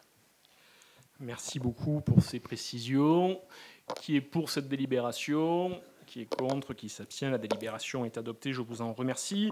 Une délibération technique avec une admission en non-valeur, comme on le fait régulièrement, auprès du comptable public. Monsieur Jean Tomaselli, adjoint aux finances, nous présente le rapport. Oui, donc malgré les diligences exercées par le comptable, lettres de relance, commandement, etc., donc un certain nombre de titres de recettes sont devenus irrecouvrables pour les raisons suivantes: poursuite sans effet ou créance inférieure au seuil de poursuite. Donc, conformément à la nomenclature M57, le comptable sollicite donc leur admission en non-valeur pour un montant de 1 241,38 € et concernant les exercices budgétaires de 2015 à 2022. Voilà, je notais simplement la faible valeur. L'année dernière, nous avions 3 700 €, mais bon, voilà, 1 241 € en corrélation de nos recettes, c'est vraiment pas grand-chose. Exactement, donc ça prouve la rigueur avec laquelle nous gérons les finances de la commune et les exercices budgétaires qui se succèdent. S'il n'y a pas de demande de prise de parole, je soumets cette délibération à vos votes. Qui est pour ? Qui est contre ? Qui s'abstient ? La délibération est adoptée. Je vous en remercie. C'est la dernière délibération de ce conseil municipal. Elle concerne l'approbation des rapports de la CLECT, terme un peu barbare, que Jean Tomaselli va vous présenter. Oui. Tout ça est en lien avec les affaires métropolitaines. La fameuse CLECT, donc la Commission locale d'évaluation des charges transférées, donc constituée entre la métropole et ses communes membres, a transmis les rapports sur l'évaluation du coût net des charges transférées au titre de l'exercice des compétences concernées par ces modifications. Donc, conformément aux dispositions du Code général des impôts, il appartient aux conseils municipaux des communes d'approuver par délibération concordante les rapports de la CLECT qui sont joints, portant évaluation du montant des charges transférées dans un délai de 3 mois suivant la notification susmentionnée. Voilà, donc je vous propose d'approuver ces rapports qui sont joints aux délibérations. Merci, vous avez tout ça dans vos rapports respectifs. Est-ce qu'il y a une demande d'intervention sur le sujet? Si ce n'est pas le cas, je soumets cette délibération à vos votes. Qui est pour? Qui est contre? Qui s'abstient? La délibération est adoptée à l'unanimité. Je vous en remercie. Avant de conclure ce conseil municipal, j'ai reçu une question orale de la part de M. José González qui me l'a adressée dès dimanche soir. Il ne peut pas être parmi nous ce soir, mais j'accepte bien volontiers à ce que sa co-élue du groupe, à savoir Mme Francine Larocca, puisse nous la lire et de manière à ce que je puisse apporter ensuite avec Jean Tomaselli tous les éléments de réponse. Je vous remercie, Monsieur le maire. L'impôt de la taxe foncière est arrivé et avec lui la polémique. Certains contribuables dans d'autres communes ont subi des hausses de plus de 50%. Chez nous, à Allot, il y a deux vérités qui s'imposent et paraissent contradictoires. Non, le taux de la part communale n'a pas augmenté puisqu'ensemble nous avons voté pour un taux identique à celui de l'an passé. Pourtant, le contribuable assujetti à la taxe foncière paye sensiblement plus cher cette année et c'est la commune qui encaisse. C'est tout simplement comme, car vous le savez, la base sur laquelle est calculé l'impôt a été augmentée par le gouvernement. Pour compenser cela, pour que le contribuable ne paye pas plus, il faudrait que le taux de la taxe communale soit baissé en conséquence. C'est donc notre question, Monsieur le maire. Pour accorder un peu de répit à nos contribuables, ne pourront-on pas imaginer, pour l'année prochaine, de diminuer le taux communal pour compenser la hausse de la base ? Ainsi, nos administrés seraient épargnés tout en évitant que la commune soit lésée. Cette dernière bénéficiera même de l'augmentation mécanique des contribuables. Je vous remercie. Merci Madame Larocca pour cette question qui va nous permettre de faire de la pédagogie parce que certains n'ont toujours pas compris, vous voyez. Ils ne savent pas ce qu'ils applaudissent. Elle n'a pas compris qu'effectivement, ici, nous n'avons pas augmenté les taux communaux de la taxe foncière. Vous savez qu'il y a 3 taux qui s'appliquent à la taxe foncière et l'augmentation que subissent tous les propriétaires à travers la France d'à peu près 7,1% qui correspond à l'inflation. C'est un taux, comme vous l'avez rappelé, qui est décidé par le gouvernement et que nous subissons tous. Et vous voudriez qu'on le compense, cette augmentation, qu'on compense cette augmentation en baissant la part communale. Mais comme je l'ai expliqué déjà quand nous avions eu notre débat budgétaire en début d'année, si nous faisions ça, la commune d'Allot s'approprierait au profit de l'État. Parce que la hausse des valeurs locatives, ce sont des financements qui sont dirigés vers le gouvernement et nous encaissons la part communale de ces impôts fonciers. Et donc, il est hors de question que nous affaiblissions nos capacités d'action de la commune quand nous voyons toutes les hausses de dépenses auxquelles nous avons à faire face aussi par ailleurs, parce que l'inflation concerne aussi la municipalité. Je prends qu'un seul exemple, c'est-à-dire qu'au-delà du fait que nous tiendrons l'engagement sur tout le mandat de ne pas augmenter les impôts communaux, vous vous en souvenez peut-être, on avait même baissé de 1% en 2021 de manière très symbolique, mais voilà, c'était important de le faire savoir pour essayer de faire passer le message aux foyers fiscaux à l'Audien que nous serrons à l'échelle de la commune d'Allot de limiter la pression fiscale sur les foyers. Malheureusement, nous subissons les hausses qui sont décidées par ailleurs, métropole, et surtout la hausse gouvernementale appliquée dans le cadre de la hausse des valeurs locatives. Et donc, je vous prends un exemple très simple. C'est un exemple que j'aime apprendre parce qu'il est tout à fait lisible par l'ensemble des Allodiens. C'est-à-dire que nous subissons cette hausse de taxe d'impôt foncier, mais elle n'est pas due du fait de la commune, et nous le regrettons.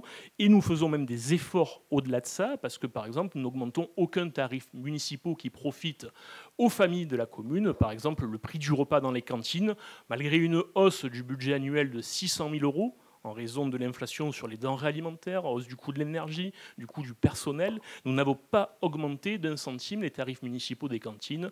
Nos enfants mangent leur repas le midi au même tarif de 3,50 € et je tiens à ce que nous puissions continuer à le faire, mais pour ça nous devons avoir des marges de manœuvre financières, sinon nous nous mettrions en difficulté. Et donc c'est pour ça que je trouve utile que vous posiez la question, parce que c'est vrai que dans l'esprit de beaucoup de gens, même si c'est écrit noir sur blanc sur la taxe d'impôt foncier, impôts communaux inchangés, eux ce qu'ils voient à la fin c'est ce qu'on a à payer, et effectivement c'est regrettable de voir que l'État accentue encore un peu plus la pression fiscale sur ses administrés.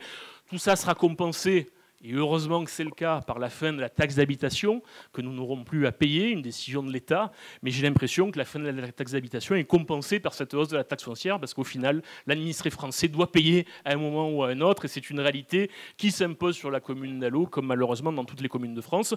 Nous faisons partie des rares communes en France à ne pas avoir augmenté les impôts. C'est extrêmement rare. Au niveau national, l'augmentation de la part communale est d'à peu près 5%. Vous savez qu'à Marseille, elle a été de plus de 16%. À Paris, elle a été de 50%. Donc nous faisons ce qu'il faut pour maintenir, grâce à une gestion rigoureuse, et faire en sorte que les taux communaux n'évoluent pas. Et c'est un engagement que nous tiendrons jusqu'à 2026. C'est la feuille de route de M. Tomaselli et de l'ensemble de l'équipe municipale avec les services. Voilà les éléments de réponse que je tenais à vous donner. Les débats de ce conseil municipal sont terminés. Je vous remercie d'avoir suivi les travaux de ce conseil municipal. Vous savez que la commune s'engage fortement, comme l'a dit Marie-Christine Cianarella tout à l'heure au début de ce conseil municipal, dans la lutte contre le cancer durant tout le mois d'octobre à travers l'opération Octobre Rose. Donc je vous invite à participer aux prochains événements jusqu'au 27 octobre.